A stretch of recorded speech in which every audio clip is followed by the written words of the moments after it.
Good afternoon everyone. Today I'm bringing you a quick video about how we operate different sort of things on the Mercedes using all the different buttons. We're going to start with the centre console. We've got all this display here, which usually is your aircon. So you can adjust the air up and down using this arrow here. This is for the passenger side. You can do the same on this side as well. You can also sync the two temperatures together. There's a bit more of a detailed video on this. I've done a bit more detail, so I'm just going to cruise through this for now, but you can press sync to match up the temperatures, and this will match whatever you've got your driving side one set at. As you can see, the ones are changing there.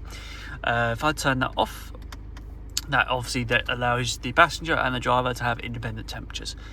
This one here obviously keeps the air circulating in the car, doesn't take any more fresh ones from indoors.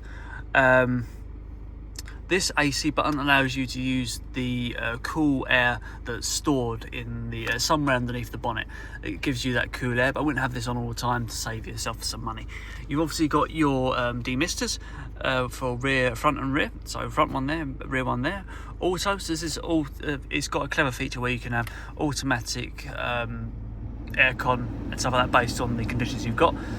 And you can obviously alter this manually using the fan speed buttons here, so that goes up and down.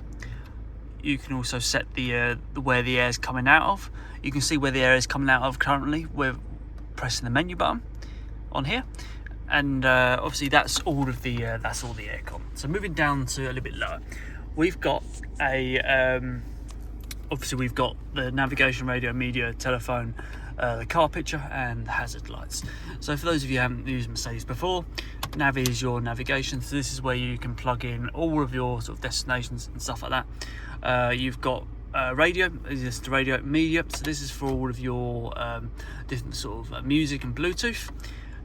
You've also got a telephone option to make calls and stuff like that. And this one here, this is for your all the settings on your car, so you can adjust things from here, like your dynamic select, track pace, any sort of assistance buttons, consumption. You can view that in there as well.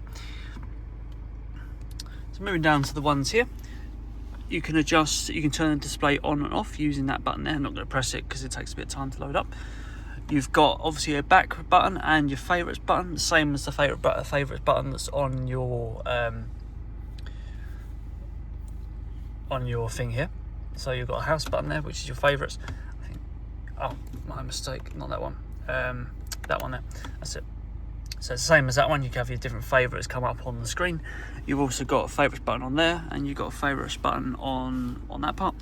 You've got obviously got your mouse. This mouse turns, you can push down on it. You've also got an actual mouse here. Obviously this navigates between different things on the menu. This clever little button here, actually, say if you're in navigation mode, it pops up and it shows you the music that's currently playing if you want to quickly change the song. When that comes up, you can then use this button here to change the song, for example. So I can go up and down based on what I need from there. And you can then press back to get rid of it if I want to. Obviously that button, back button was just there. This one here is a key one, so that's how do you turn off your start stop. You just press it once to turn it to go grey, and that will be what it is. You've got your reversing camera. For that one, you press that and you see the camera for the to reverse. This one here, it turns off the sound effect from the rear sensors, so it stops them beeping. This button here selects your mode that you want to drive in, so you can do sport, comfort, etc, etc. I've turned off the notification to have that on the screen. So that's the overview of the centre console ones. Obviously inside you've got two charging ports inside there. They're not for Apple CarPlay. For Apple CarPlay you need to use the ones on there for the entertainment. Now on the actual steering wheel you've got very similar sort of features. You can make calls and end calls using this button here. One additional feature is you can speak to the car to tell you what you want to do. So you can go, for example, navigate to the shops, a specific shop, and you would tell it using that feature. Just showed you the favourites part of that. Obviously you've got a back button and a home button. The home button brings up a sort of like an iPhone menu of items you might be able to pick. So you've got another way of using this. If you don't want to use this, you can use the screen to do the exact same thing. You can pick what you want to do next on the screen there.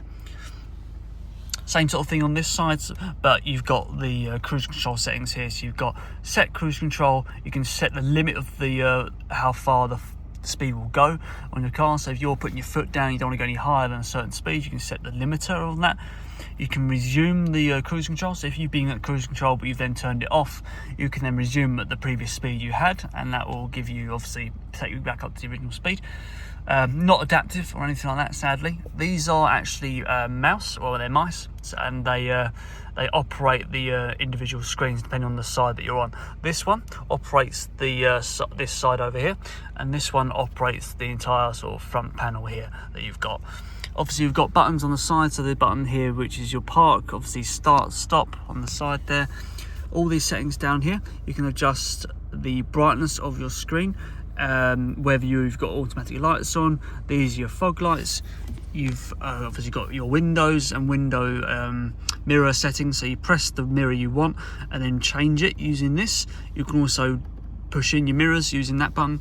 This one is obviously all for your adjusting your seat position. You can save them using the certain buttons on the side. You've got the seat heater on the side for that one there. On the actual other side of these little sticks, you've got an adjustable windscreen wiper.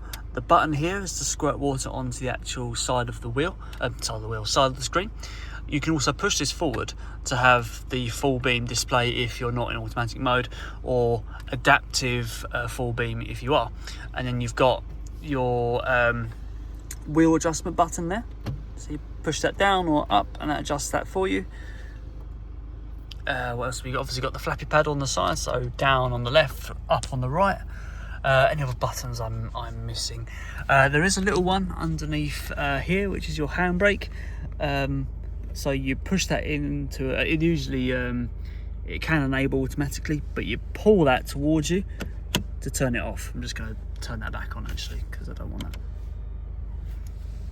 And right underneath here, I'm trying to feel it now, but you might be able to see that, but there is a that's for your bonnet underneath there. There's a little red flap. I'm trying to think, is there any other buttons that I might have missed? Yeah, done that. Obviously got a button there for your center console. No, I think that is it actually. Obviously that gives that little stick here is to operate the different drive modes, so reverse, neutral, D, based on what you want to select. And obviously you've got your indicator on there. So there you go guys, that's a quick little video about what all the buttons do on a Mercedes C-Class. I hope you enjoyed that, and I'll see you on the next video.